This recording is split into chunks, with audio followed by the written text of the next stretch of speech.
फिर पुनः आपका स्वागत है। बहुत सारे मित्रों के प्रश्न हैं कि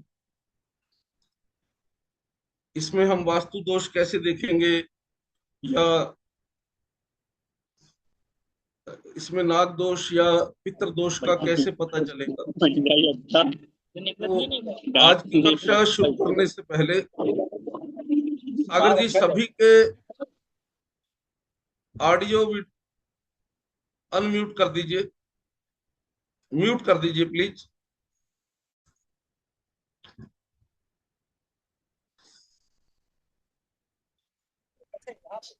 पहले मैं आपको बता दूं,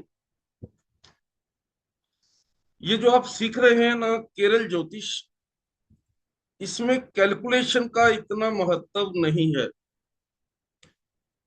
इसमें अनुभव होता है, अनुभूति होती है। जब आप इसके माध्यम से किसी जातक को प्रश्न का उत्तर देना चाहते, तो इसका सबसे आसान सीखने का ढंग तो यही है कि जो नियम हम बताते हैं, जो ढंग हम बताते हैं, उसे आप अभ्यास में लाइए, एक बार उसका अनुभव कीजिए। कुछ मित्रों के प्रश्न थे कि इसमें हमें नागदोष या पितृदोष कैसे पता चलेगा। तो नागदोष और पितृदोष का पता तो वैसे ही चलेगा जैसे हम वैदिक ज्योतिष में निकालते हैं। तो अष्टमंगला में आपको मैंने जब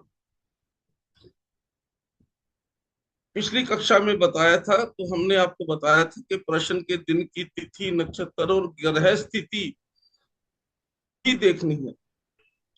यानी प्रश्न का दिन ही नहीं लेना, प्रश्न का समय भी लेना। तो आज हम पहले प्रश्न काल कर लेते हैं, उसके बाद आज के देखिए आज अष्टमंगला पर ही दूसरी कक्षा है।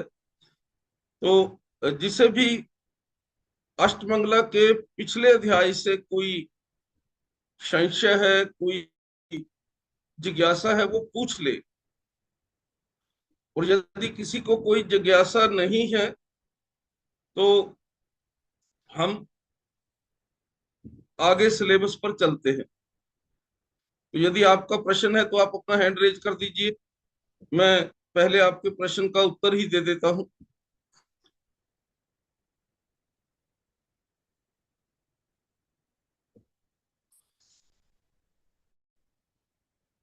मुझे लगता है किसी को कोई प्रश्न नहीं है। तो नमस्ते हम आज सर। के, हाँ जी अनुराधा जी बोलिए। नहीं, नमस्ते कर रही थी सर, नमस्कार। पिछली बार आ नहीं हाँ पाई बेटा, थी। खुश रहो, सौभाग्यवती भव। धन्यवाद सर। सुनिए आप।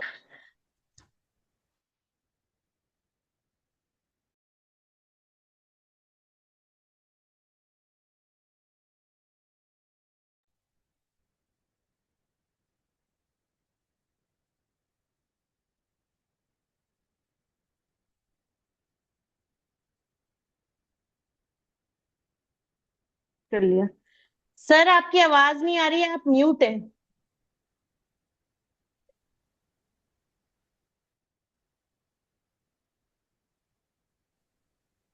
हेलो, अब आ रही है नाम मेरी आवाज? गुरुदेव चरणेश्वर हाँ जी गुरुदेव। सर, हाँ जी। अब जो भी लोग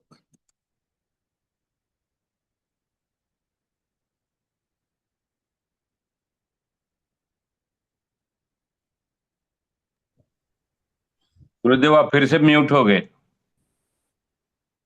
अब देखिए।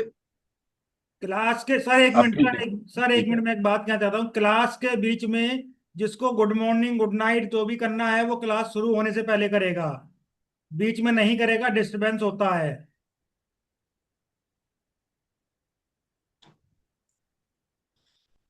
देखिए मैं शुरू करने लगा हूं, शुरू से बोलता हूं। केरल ज्योतिष के 7 ही चैप्टर हैं, और हर चैप्टर में 2 कक्षा होंगी। देव प्रश्न पर 2 कक्षा हो चुकी हैं, अष्टमंगला पर 1 कक्षा हो चुकी है, दूसरी कक्षा करते हैं। तो अष्टमंगला में जो मैंने पहले बताया था, तो आपने कहा कि हमें वास्तु दोष, पितृ दोष, नाग दोष आदि का कैसे पता चलेगा? तो सबसे पहले तो मैं आपको बता दूं कि केरल ज्योतिष कैलकुलेशन बेस्ड कम है, आपकी अनुभूति ज्यादा है, यानी आपको अनुभव क्या होता है, ये आपको प्रेडिक्शन करने में सहायता मिलती है। सेकंड, सिर्फ मुझे सुनकर या पाठ्यक्रम पढ़कर आपको केरल ज्योतिष नहीं आएगा। तो आएगा कैसे? आपको एक बार देव प्रश्न का भी और अष्टमंगला प्रश्न का भी अभ्यास करना पड़ेगा, और अभ्यास तभी होगा जब वही सभी 8 वस्तुएं आप स्वयं लाएं या अपने यजमान से मंगा लें। तो आज की कक्षा के बाद अष्टमंगला का क्योंकि चैप्टर खत्म हो जाएगा, अगली कक्षा से पहले आपको इसका अभ्यास करना है प्रैक्टिकल, यानी 8 वस्तुएं भी लानी है, किसी एक जातक का प्रश्न भी लेना है और उसका उत्तर देना है। और संभव हो तो ऐसा प्रश्न चुने जिसका उत्तर अगले बुधवार से पहले आ जाए, यानी ऐसा कोई प्रश्न हो जिसका जो हाँ या ना है वो अगले बुधवार से पहले हो जाए। और देखिए, केरल ज्योतिष के अष्टमंगला प्रश्न में वास्तव में तो सिर्फ काम होगा या नहीं होगा इसका ही उत्तर दिया जाता है। अष्टमंगला प्रश्न में फलित के 10 ही सूत्र हैं। तो पहला सूत्र तो वही है कि प्रश्नकर्ता वास्तविक जिज्ञासु हो, प्रश्नकर्ता शुद्ध भावना से आए, तभी फलित अधिक सटीक होगा। यानी आपको यह ध्यान रखना है कि जो प्रश्नकर्ता आया है वो वास्तव में प्रश्न के लिए ही आया है। तो प्रश्न सच्चे मन से, श्रद्धा और स्पष्ट उद्देश्य से पूछा जाए तभी फलित सटीक होगा। तो अष्टमंगला का दूसरा सूत्र है कि अष्टमंगला के जो द्रव्य हैं, यानी अष्टमंगला की जो चावल, दीप, दर्पण, पुस्तक, कलश आदि 8 वस्तुएं हैं, वही आपको शुभ या अशुभ बताती हैं। यानी उन्हीं से आपको अनुभव होगा, उन्हीं से आपको संकेत मिलेगा कि ये काम होगा या नहीं हो। और उन अष्ट द्रव्यों में भी सबसे जो अहम है, जिसे आपको ज्यादा ध्यान देना है, वो है दीपक की लो। अष्टमंगला के प्रश्न पत्ती में जब आप शुद्ध होकर, यानी शुद्ध होने का अर्थ है कि आप भी स्वच्छ हो जाइए और यजमान भी स्वच्छ हो जाए और वो स्थान भी स्वच्छ हो जहां आपने वो 8 वस्तुएं रखी हैं, तो उसके बाद आप उस दीपक को जला लीजिए। उस दीपक की जो लो है, यानी उस दीपक की जो लपट है, उसका स्वरूप ही आपके प्रश्न का ना या हाँ में उत्तर देता है। तो वो लो कैसे उत्तर देती है? यदि लो स्थिर हो, अच्छी उसकी चमक हो, उज्जवल हो, टिमटिमाती हुई या मंद लो का अर्थ है काम नहीं होगा। स्थिर और उज्जवल लो का अर्थ है कि काम हो जाए। तो तीसरा जो सूत्र है वो है दीपक की लो। और चौथा जो अष्ट मंगला यानी अष्ट द्रव्यों में विशेष है वो है चावल, अक्षत। तो चावल का आकार और चावल को रखने का ढंग, यदि चावल का जो ढेर है वो फैला हुआ तो नहीं, चावल टूटे हुए तो नहीं, और ये भी आपको, यानी चावल की क्वालिटी मान लीजिए और क्वांटिटी मान लीजिए, ये भी आपको प्रश्न के हाँ या ना में उत्तर देती है। पांचवा है दिशा। पिछली कक्षा में ये बता दी था, दिशा के बारे में लोगों को थोड़ा कंफ्यूजन था, मैं बता देता हूँ। वास्तव में तो दिशा का अर्थ है वस्तुएं किस तरफ ज्यादा फैली हुई है, यानी 8 वस्तुएं रखी हुई है ना, तो जहां भी आप बैठे हो उसकी 4 दिशा है। तो आपका मुख और यजमान का मुख देखा जाएगा कि आपका मुख उत्तर में है या यजमान का मुख उत्तर में है। तो जिस दिशा में वस्तुओं का फैलाव है, यदि फैलाव उत्तर पूर्व दिशा में है, यजमान और आपका जो चेहरा है वो भी उत्तर पूर्व की तरफ है, तो दिशा शुभ है। और यदि यही दक्षिण पश्चिम में है तो बाधा है, काम में विलंब होगा। छठा है संख्या और गणना का सिद्धांत, वो जो मैंने आपको बताया था कि द्रव्य, कोई भी एक द्रव्य जो गिना जा सके उसे आपको बोलना है यजमान की इसे उठा लो। यदि वो सम संख्या में उठाता है तो ठीक है, विषम में उठाता है तो गलत है। देखिए, शुभ शुभ आप अनुभूति है, आपके पास जो वस्तुएं रखी हैं या आपके सामने जो वस्तुएं रखी हैं, उनको रखने का ढंग यदि सिस्टेमेटिक है तो शुभ है, और कहीं भी बिखेर कर रख दिया है तो अशुभ है। और जो ये चीजें अगर स्वास्तिक के आकार में या वृत्त के आकार में रखी जाए या सीधी रेखा में रखी जाए या बिना किसी संतुलन के रख दी जाए तो ये भी शुभ अशुभ बताती है। आठवां है ग्रह एवं वार का प्रभाव। देखिए, ग्रह, वार और नक्षत्र वैदिक ज्योतिष में आते हैं, देव प्रश्न में भी, अष्टमंगला में भी इनका उपयोग किया जाता है। तो आपको क्या करना है, प्रश्न का दिन यानी कौन सा वार है, प्रश्न का समय, प्रश्न का लगन, प्रश्न का नक्षत्र और प्रश्न के समय ग्रह स्थिति, इसकी गणना के वही नियम है जो हम वैदिक में गिनते हैं। तो उसके आधार पर यदि आपको अशुभ संकेत आ रहे हैं बाकी सभी वस्तुओं से, और उस समय की कुंडली में भी पितर दोष, ग्रह दोष आ रहा है, तो भी आप उस कार्य को होने या ना होने के बारे में बता सकते हैं। और 9 नंबर, देखिए, इसे ही देव संकेत बोलते हैं। देव संकेत क्या है, आप जब ये सब कर रहे हैं उस समय कोई आवाज ऐसी आती है जो आपके मन को भा रही है, यानी जो आपको अच्छी लग रही है, तो वो शुभ संकेत है।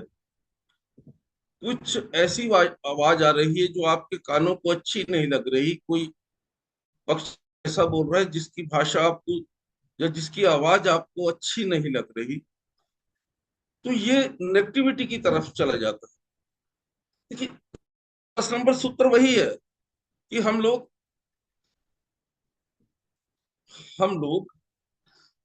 इसमें ज्यादा क्या देखते हैं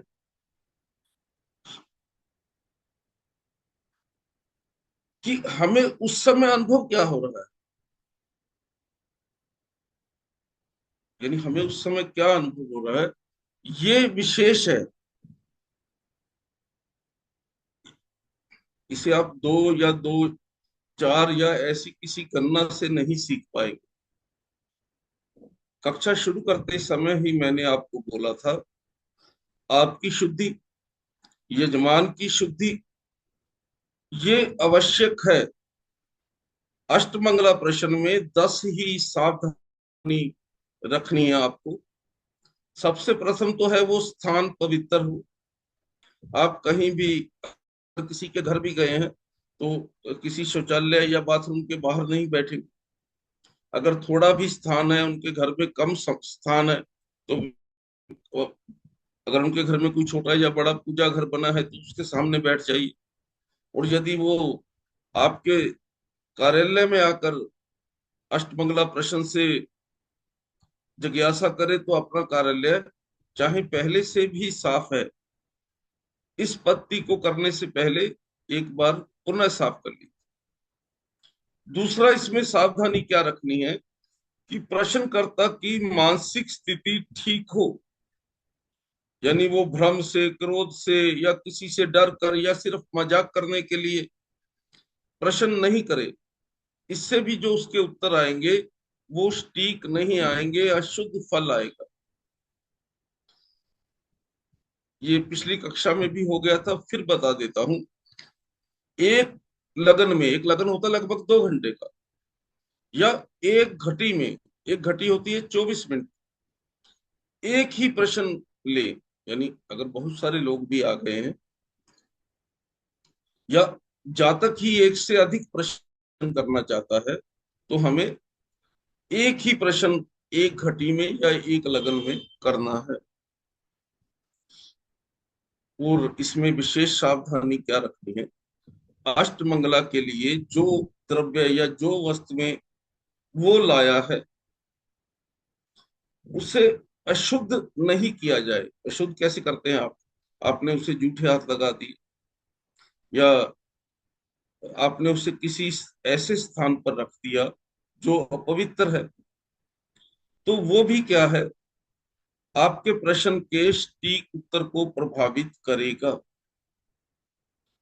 पांचवी सावधानी है दिशा एवं आसन, यानी आप या तो स्वयं उत्तर की तरफ मुंह कर कर बैठे या यजमान को कहें कि आप उत्तर की तरफ मुंह कर लें और आपका जो चेहरा है वो पूरब की तरफ, या यजमान का चेहरा पूरब की तरफ हो, आप उत्तर की तरफ हो जाए। इसमें देखिए दिशा और आसन का मतलब क्या होता है कि आप भी सहज भाव से यानी आराम से बैठ जाइए। यानी आप खड़े खड़े या कठिन स्थिति में बैठकर, यदि मान लीजिए यजमान धरती पर नहीं बैठ सकता या आप आयु के कारण धरती पर नहीं बैठ सकते, तो पहले अपना आसन और यजमान का आसन सहज कर लीजिए। इसका अर्थ होता है कि जिससे आप आराम से बैठ सके। छठा, दीपक और चावल के जो संकेत है ना, उन्हें ध्यान से लेना। छोटा सा संकेत भी अगर आपने छोड़ दिया तो आप जो फलित करके भेजेंगे, और अगर वो फलित ठीक नहीं होता तब भी आपका नाम खराब। तो निष्कर्ष, निष्कर्ष का अर्थ होता है टोटल। देने में जल्दी मत करें। सातवां है वो ग्रह तिथि और वार नक्षत्र देखते समय स्थानीय पंचांग। स्थानीय पंचांग क्या होता है, यानी जैसे मैं पंजाब से आ रहा हूँ, आप उत्तर प्रदेश से सुन रहे हैं या आप दिल्ली से सुन रहे हैं या आप कहीं दूर से सुन रहे हैं, तो आपके शहर सूर्योदय और मेरे शहर का सूर्योदय अलग है।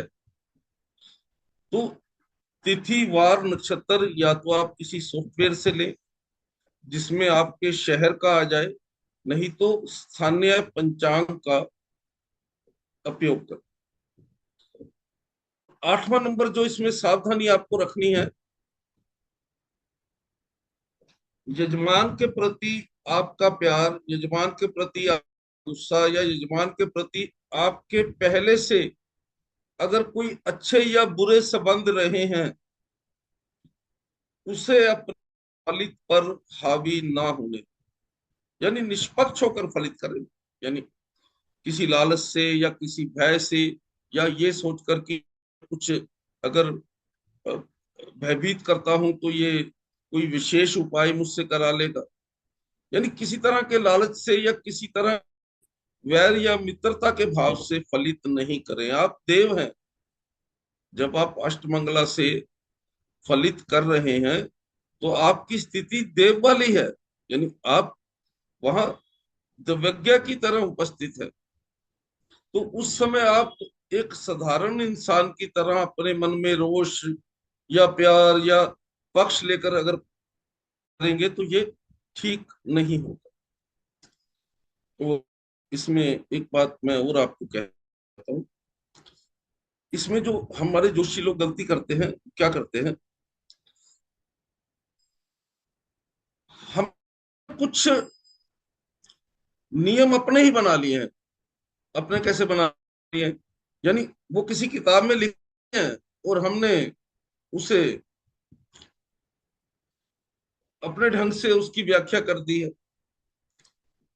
तो देखिए, यदि आप गुरु से सीखते हैं तो गुरु की वाणी पर विश्वास रखिए, और यदि किसी पुस्तक से हैं तो जो पुस्तक में लिखा है उस पर विश्वास रखकर बनाए।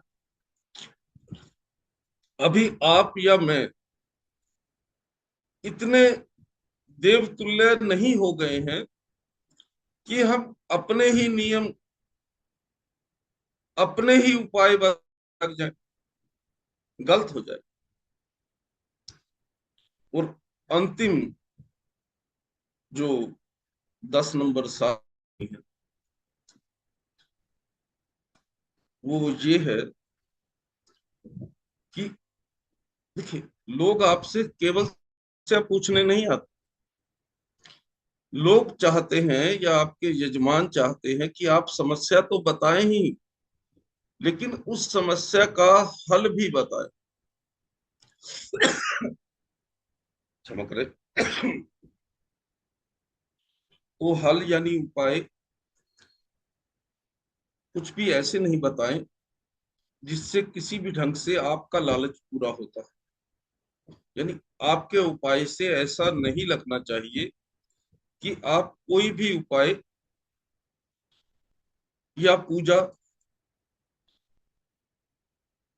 ऐसा बता रहे हैं जिससे आपको लाभ। और शास्त्र सम्मत का अर्थ होता है जो शास्त्र में लिखा, जो हमारे ऋषियों ने कहे हैं, वो उपाय बताएंगे आप, तो उसका कार्य भी बनेगा और उसका आप पर और ज्योतिष पर विश्वास भी बढ़ेगा।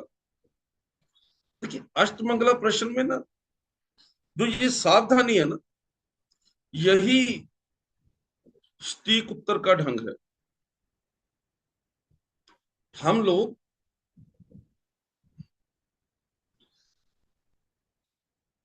ज्योतिष का प्रचार प्रसार भी करें केवल अपने लालच से, यानी मुझे ये चाहिए, ये सोचकर ज्योतिष मत कीजिए। जो आपके भाग्य में लिखा है वो मिलेगा, जरूर मिलेगा। और हम तो भाग्य ही पढ़ते हैं, तो हमें ही भाग्य पर विश्वास नहीं। तो इस बात का विशेष ध्यान रखें कि आप देव स्वरूप होकर, यानी बिना किसी लालच के, बिना किसी पक्ष के यजमान के प्रश्न का उत्तर दें। अब अष्टमंगला में जो संकेत होते हैं उनका मैं ढंग बताता हूँ।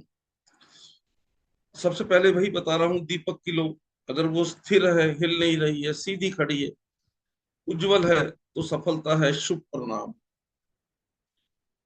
लो हिल रही है, टिमटिमा रही है, तो कार्य में बाधा आगी, अस्थिरता होगी। और ईश्वर ना करे दिया बुझ ही जाता है, दीपक बुझ जाता है या मंद हो जाता है, तो उस कार्य में विघ्न आएगा, हानि भी होगी और देरी भी होगी। दूसरा जो मैंने बताया था, चावल, चावल अगर जो चावल का ढेर है वो गोलाकार है या सही आयताकार या वर्गाकार है, तो कार्य सिद्ध हो जाएगा। चावल बिखरे हुए हैं तो मानसिक अशांति, कार्य में रुकावट आएगी। चावल टूटे हुए हैं तो हानि होगी। दिशा संकेत एक बार फिर बता देता हूं, अगर दिशा पूर्व उत्तर की तरफ है तो उनती शुभ समय, दक्षिण को बढ़ी हुई है तो संघर्ष रोग होगा, और पश्चिम में है तो देरी होगी, और कहीं ईशान में है यानी उत्तर पूर्व में है तो बहुत ही शुभ है। चौथा है दर्पण। बातें पहले हो गई थी, लेकिन पिछली कक्षा में कुछ देर के लिए मेरी आवाज स्पष्ट नहीं थी, इसलिए कुछ सदस्यों ने कहा कि हम नहीं सुन पाए, इसलिए मैं इसे रिपीट कर रहा हूं। दर्पण का वही संकेत है, अगर आपका चेहरा उसमें स्पष्ट दिख रहा है तो कार्य की सफलता है, धुंधला दिख रहा है तो बाधा है। इसी पर जो फूल वो लाया है, अगर वो ताजे फूल है, अभी उसकी पत्तियां मुरझाई नहीं है तो शुभ है, अगर मुरझा गई है तो कार्य में बाधा आएगी या कमजोरी आएगी। उसके बाद है ध्वनि, यानी जिस समय आप ये अष्टमंगला से फलित कर रहे हैं उस समय अगर अच्छी ध्वनि आती है तो सफलता, अशुभ ध्वनि आती है तो बाधा। संख्या संकेत पहले भी बता चुका हूं, अगर सम संकेत हैं तो अच्छा है, विषम है तो अच्छा नहीं। आपको अष्टमंगला में संकेत ही देववाणी है, यानी जो संकेत आपको मिल रहे हैं ना वही देव बता रहे हैं, तो सूक्ष्म दृष्टि ही उसका वास्तविक अर्थ प्रकट करती है। तो जब आप अष्टमंगला से फलित करें तो अपने मन में किसी तरह का क्रोध या अवसाद, या यानी आप शांत मन से इसे करें, और उस समय आपका जो ध्यान है केवल वस्तुओं पर, प्रश्न पर और यजमान पर ही हो। देखिए, केरल में जो है ना ये हम पढ़ रहे हैं, ये अद्भुत है। अष्टमंगला प्रश्न पत्ती के विशेष तथ्य मैं आपको बता देता हूं कि ये करना नहीं है, ये कैलकुलेशन नहीं है, ये देव संकेत और उस जगह की एनर्जी पर बेस्ड है। इसे ना देखिए, वैसे तो ये विशेष दक्षिण भारत में ही करते हैं, यानी केरल तो इसका नाम है, सारे दक्षिण भारत में इसका उपयोग होता है। और ये जो 8 तरह की वस्तुएं हैं ये अलग अलग एनर्जी या ग्रह को रिप्रेजेंट करती हैं। प्रश्नकर्ता की मन स्थिति उस समय ठीक हो, ये बहुत ज्यादा आवश्यक है। जो आप उस समय की प्रश्न कुंडली बनाएं वो ठीक बने, सॉफ्टवेयर से बनाएं या पंचांग से बनाएं, उसे बनाते समय जल्दी मत करें। यह पत्ती, देखिए आपके पास ना आमतौर पर ऐसे ही प्रश्न आते हैं, मेरा रोग ठीक होगा कि नहीं, मेरी वस्तु मिल जाएगी या नहीं, मेरा केस जीत जाऊंगा या नहीं, मेरी पत्नी से अनबन है ये ठीक हो। यानी केरल जो प्रश्न पत्ती है इसमें हाँ ना में उत्तर मिलते हैं, और ये अनुभव आधारित विद्या है, यानी आपको एक्सपीरियंस आएगी, मेरे बताने से नहीं आएगी। तो अगर आप इस कक्षा में उपस्थित हैं और समझते हैं कि कहीं मैं आपको कुछ डिवाइन टच दे दूंगा या कोई दिव्य दृष्टि दे दूंगा, ऐसा नहीं है। मैं आपको केवल ढंग बता सकता हूं। आप एक या दो बार देखिए, आप सभी यहीं से संकल्प करके जाएं कि आप अगले बुधवार से पहले ये सभी 8 वस्तुएं लाकर या यजमान से मंगाकर इससे फलित करने का प्रयास करेंगे, और उसके बाद अपने अनुभव मुझे भी बताएं और स्वयं भी अनुभव करें कि जिसे मैंने बताया है उसको इसका उत्तर ठीक मिला या गलत मिला। अष्टमंगला प्रश्न पत्ती पर अगर किसी को कोई भी जिज्ञासा है तो अभी पूछ सकता है, क्योंकि अगली कक्षा में हम पाठ्यक्रम का तीसरा अध्याय लेंगे, यानी 2 अध्याय हो चुके हैं, एक देव प्रश्न और एक अष्टमंगला प्रश्न। सर जैसे पिछली बार भी अगला मैं अध्याय पूछना शुरू करने चाहता से था। पहले, हाँ जी बोलिए, मूलचंद जी बोलिए। मैं मैं प्रभात बोल रहा था। मैं पिछली बार भी आपसे पूछना चाह रहा था, जो ये आप आर्ट सामग्री की बात कर रहे हैं, ये ज्योतिषी को लेके अपने पास बैठना होगा कि क्लाइंट से मंगाना होगा? देखिए, पुस्तक में तो लिखा है कि आपका यजमान ही इसे लाएगा, लेकिन वर्तमान में क्योंकि हम लोग भी रेडीमेड सर्विस देने लग गए हैं और यजमान के जी। पास भी इतना समय नहीं होता, तो जी। यदि वो आपके पास आकर अष्टमंगला प्रश्न से फलित चाहता है, तो ये वस्तुएं आप भी खरीद सकते हैं, उससे इसका मूल्य ले सकते हैं। और यदि नहीं तो जैसे। आप उसके स्थान पर सुन लीजिए, जी। यदि आप उसके स्थान पर जाकर फलित करने वाले हैं, फिर तो आप उसे ही कहिए कि बेटा आप ही खरीद कर लाओ। ये आठों की आठों चीज वो खरीदेगा? आठ अष्टमंगला, अष्टमंगला का अर्थ ही है आठ पवित्र वस्तुएं। अष्टमंगला शब्द का अर्थ क्या है? आठ पवित्र वस्तुएं। तो और अष्टमंगला में ये आठ वस्तुएं होंगी, तभी इस पत्ती से प्रश्न कर पाएंगे, का उत्तर दे और पाएंगे आप। वो मिरर भी खरीदेगा, और फूल माला भी खरीदेगा, और दीपक भी जलाएगा? सभी सभी आठ वस्तुएं लानी ही होंगी अगर आपको इस पत्ती से उत्तर तो देना है। जैसे आपने कहा कि अगर फूल जो हैं वो थोड़े मुरझाए हुए हैं, तो जाहिर है कि अगर ज्योतिषी खरीदेगा तो नेचुरली अच्छा फूल खरीदने का प्रयास करेगा, क्योंकि उसको उसका उत्तर पता है कि किससे क्या होता है। तो ये कैसे निर्धारण नहीं होगा? नहीं, सुन लीजिए आप, कुछ चीजें आपके प्रयास के अतिरिक्त हो जाती है। प्रयास के अतिरिक्त कैसे हो जाती है? हम्म। आप उसके लिए लाए फूल, हम्म। आप उसके लिए फूल लाए और उसने आने में देरी कर दी, या किसी और कारण से आप उस समय तक उन फूलों को उस स्थिति में ना रख पाए। देखिए, इसको डिवाइन क्यों बोलते हैं, अष्टमंगला को डिवाइन क्यों बोलते हैं? कि ये देव संकेत है। यानी आपके बस में कुछ नहीं है, आप अच्छे फूल लाइए, अच्छे चावल लाइए, लेकिन उस समय उसकी क्या स्थिति है जब आप उसका उत्तर दे रहे हैं, उस पर ध्यान देना है। आप कैसा लाए हैं ये, यानी अगर वो फूल आप अच्छे लाए हैं और उस समय तक भी वो ताजा ही है, ये निर्भर करेगा उस समय पर जिस समय आप प्रश्न कर रहे हैं। जैसे मेरा कंफ्यूजन आपके चावल की ढेरी पे है कि जैसे चावल हम रखे या उसने रखा, पर्टिकुलर नॉर्थ ईस्ट जोन में रखा, तो हम उसको ये गाइड नहीं नहीं करेंगे नहीं, कि नॉर्थ चावल ईस्ट जोन तुम में सुन अच्छा ले आओ या टूटा लीजिए, हुआ चावल ले आओ। सुन लीजिए, जी। आपको थोड़ा कंफ्यूजन है, मैं क्लियर कर दूं। जी। देव संकेत का अर्थ होता है आप अभी चावल मंगा लीजिए और उसका ढेर कीजिए, तो आप कितना भी प्रयास कर लीजिए, या तो वो चावल खिलर जाएंगे या उसी ढेर में रहेंगे, या वो ढेर गोल रहेगा या बिना किसी आकार का बन जाएगा। अष्टमंगला में आप क्या लाए, क्या रखा, कौन लाया, इसका कोई अर्थ नहीं है। अष्टमंगला में विशेष अर्थ है कि जिस वक्त, यानी जिस पर्टिकुलर समय में आप प्रश्न का उत्तर दे रहे हैं, उस समय उसकी स्थिति क्या है।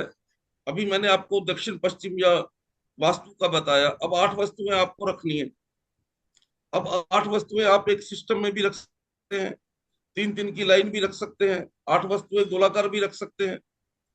तो कैसे रखी गई, ये उस समय पर निर्भर है, और उसका फैलाव किस दिशा में ज्यादा हो गया। यानी आप दोनों बैठे हैं आमने सामने, उन आठ वस्तुओं का फैलाव दक्षिण की तरफ ज्यादा हो गया या पश्चिम की तरफ ज्यादा हो गया, तो उससे दिशा का ज्ञान होगा। और शीशा जो है वो किस दिशा में लगाएंगे सर? कहीं भी रखा जाएगा। शीशा से फलित करते समय शीशा वहां से उठाना है, अपना चेहरा देखना है, या यजमान को कहना है अपना चेहरा देखो। अब शीशा रखने के बाद चेहरा देखते के समय आपको उसे साफ नहीं करना है। यानी आपने रख दिया और जब आपने चेहरा देखा उस समय कैसा प्रतिबिंब आया, वो गिना जाएगा।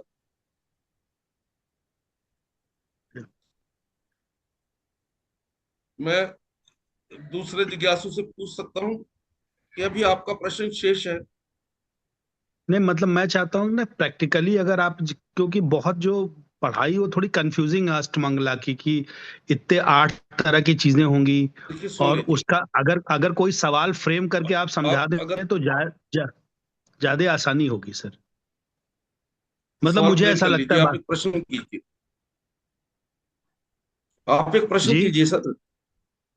मैं आप वैसे प्रश्न कर कोई प्रश्न कीजिए, अभी वस्तुएं नहीं है हमारे पास। क्या मेरी फिल्म बिकेगी जून में? आप सर एक प्रश्न। हाँ मैंने पूछा हैं क्या जी, मेरी फिल्म जून महीने में बिक जाएगी? ठीक है, ये प्रश्न आपका मेरे पास आ गया। अब मेरे जी। सामने मैं कल्पना करता हूं कि 8 वस्तुएं रखी हुई हैं, और जी सर। इस समय देखिए, फिल्म का जो क्षेत्र है वो शुक्र से जुड़ा हुआ है, कला से जुड़ा हुआ है। जी। तो अभी हम नियम से चलते हैं। सबसे पहले हमें क्या देखना है? दीपक। मान लीजिए जो दीपक उस समय जला हुआ है, इस समय जो दीपक जला हुआ है, उसकी जो लो है वो स्थिर है, और उस चमक जो है वो पूरी है, वो पूरी तरह से उज्जवल है। तो आपका प्रथम संकेत आ गया प्लस, यानी ठीक पॉजिटिव है। आ गया। ठीक है। दूसरा संकेत है चावल रख दिए हैं, आपने रखे हैं या मैंने रखे। जी सर। उस चावल का जो ढेर है वो गोल है, और अच्छे से गोल है। और अगर वो वर्ग में है यानी स्क्वायर में है तो अच्छे से स्क्वायर में है, उसमें से कोई चावल बाहर नहीं गिरा हुआ। और जो चावल मैंने वहां से उठाया उस ढेर में से, वो टूटा हुआ भी नहीं है और संपूर्ण है। तो आपका दूसरा भी जो संकेत है वो पॉजिटिव हो गया। समझ ठीक रहे है हैं? सर। तीसरा ठीक है। संकेत हम लेते हैं पुष्प। वो जो फूल मेरे सामने पड़ा है अभी भी वो ताजा है, वो मुरझाया नहीं है। तो वो तीसरा भी पॉजिटिव आ गया।